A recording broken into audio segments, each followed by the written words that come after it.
नमस्कार मित्रांनो, तर हा व्हिडिओ आपण मागच्या व्हिडिओपासून पुढे घेत आहोत।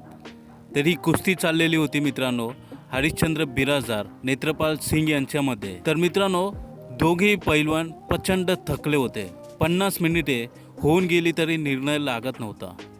कमिटीच्या लोकांनी चितपट करून कुस्ती निकाली काढण्याचे घोषित केले, परंतु प्रेक्षकांनी याला विरोध दर्शवला, त्यामुळे कुस्ती चालूच राहिली। अचानकपणे नेत्रपाल सिंग पटात घुसला।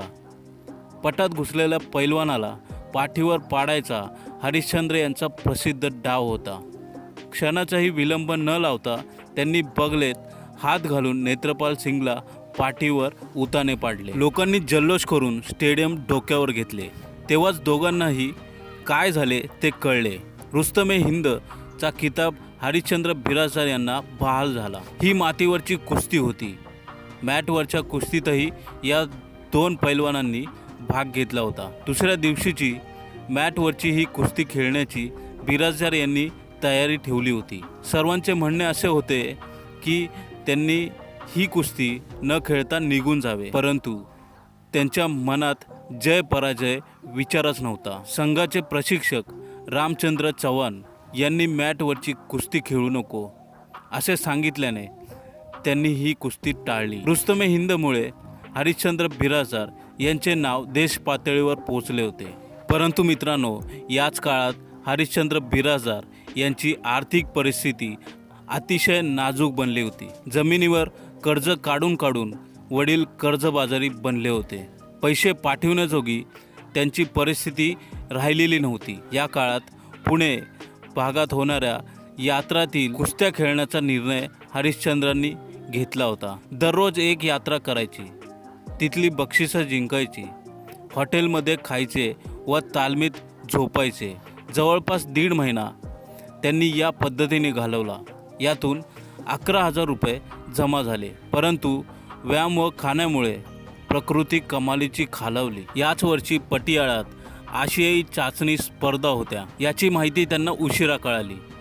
स्पर्धेत उतरण्यासारखी स्थिती नसतानाही ते उतरले। पहिली कुस्ती सतपालच्या आखाड्यातील कृष्णकुमार याच्याबरोबर झाली। ही कुस्ती त्यांनी 1 गुणांनी जिंकली। दुसरी कुस्ती नेत्रपाल सिंग बरोबर झाली होती। केवळ प्रकृती खालावल्यामुळे 1 गुणाने बिराजदार यांना पराभूत व्हावे लागले। यामुळे आशियाई स्पर्धेत भाग घेण्याची त्यांची संधी हुकली। हा काळ त्यांच्यासाठी अतिशय त्रासाचा होता। 1975ला कोल्हापूरला रुस्तमे हिंद भारत स्पर्धा आयोजित करण्यात आल्या होत्या।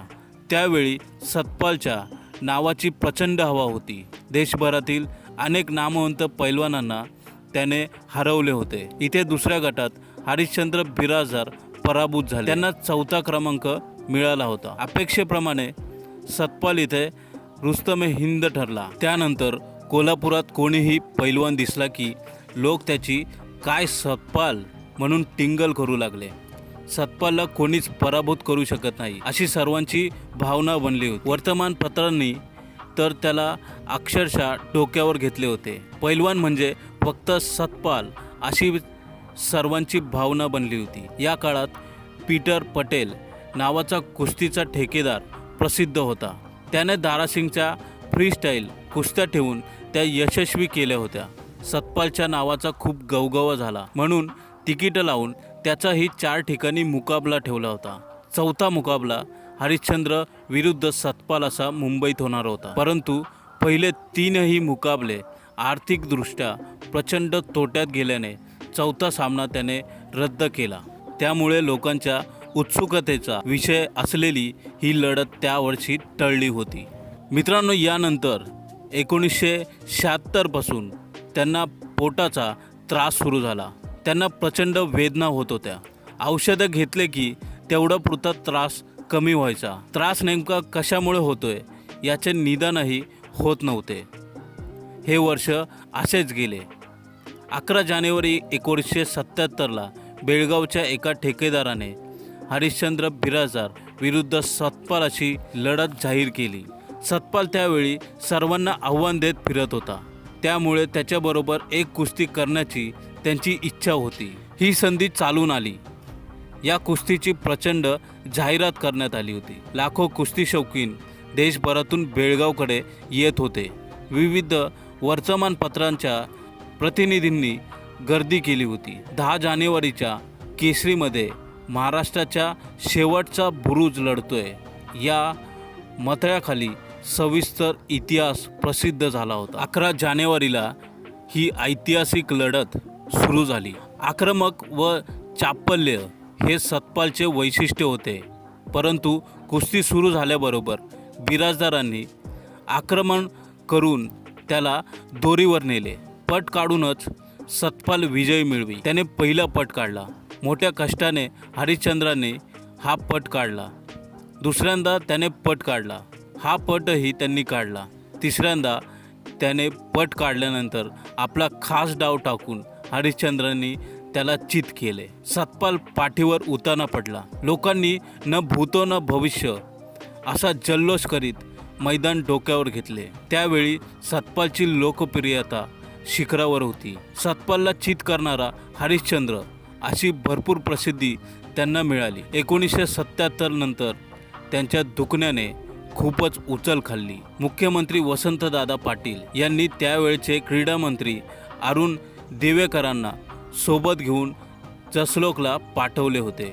तिथे सर्व तपासण्या झाल्या, परंतु निदान होत नव्हते. पुणे, मुंबई, कोल्हापूर, मिरज या ठिकाणच्या अनेक नामवंत डॉक्टरांना त्यांनी दाखवले, परंतु नेमके निदान काही झाले नाही. त्यांना वेदना इतक्या प्रचंड व्हायच्या की मृत्यू परवडला असे वाटायचे. त्रास सुरू झाला की काही सुचायचे नाही.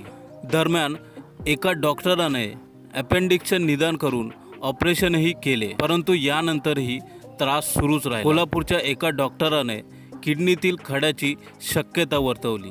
या दरम्यान जादूटोणा, देवाधर्माचे सर्व उपाय केले. शेवटी पुण्यात KEM इस्पितळात डॉक्टर किपेकर यांनी किडनीतील खड्याचे निदान केले. याच अवस्थेत 1989ला त्यांचे लग्न झाले. ऑपरेशन करून खडे काढण्यात आले. तेव्हा कुठे त्यांची या वेदनापासून मुक्तता झाली. 83 पासून या त्रासामुळे कुस्त्या खेळणे बंद झाले. आता गरज होती स्थैर्याची. मुख्यमंत्री वसंतदादा पाटील यांनी खास प्रस्ताव तयार करून मंत्रिमंडळासमोर ठेवला होता. विलासराव देशमुख यांच्यासह सर्वांनीच याला मान्यता दिली. 1 डिसेंबर 1984 साली हरिश्चंद्र बिराजदार यांची कुस्ती संघटक म्हणून नेमणूक करण्यात आली. 1 वर्ष कांदिवली येथे काढल्यानंतर 1985 साली त्यांची पुण्याला बदली करण्यात आली. पुण्यातील भवानी पेठेतील गोकुळ वस्ताद तालीम मोडकळीला आली होती. पुण्यात आल्यानंतर बिराजदार यांनी या तालमीचे पुनर्जीवन केले. ज्या पैलवानांमध्ये गुणवत्ता आहे, चमक आहे अशा खेळाडूंना प्रशिक्षण सुरू केले.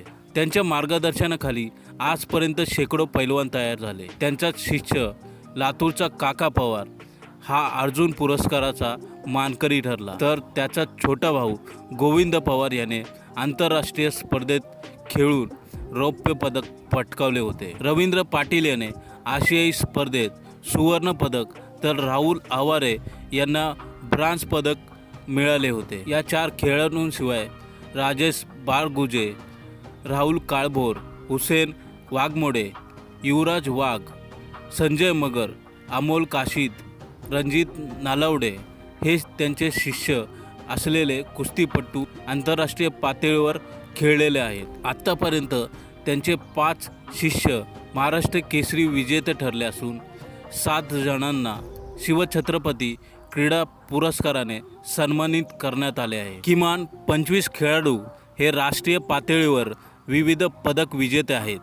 1971ला शिवछत्रपती क्रीडा पुरस्कार मिळाल्यानंतर 1998ला एक नामवंत गुरु म्हणून त्यांना दादोजी कोंडदेव पुरस्काराने महाराष्ट्र शासनाने सन्मानित केले.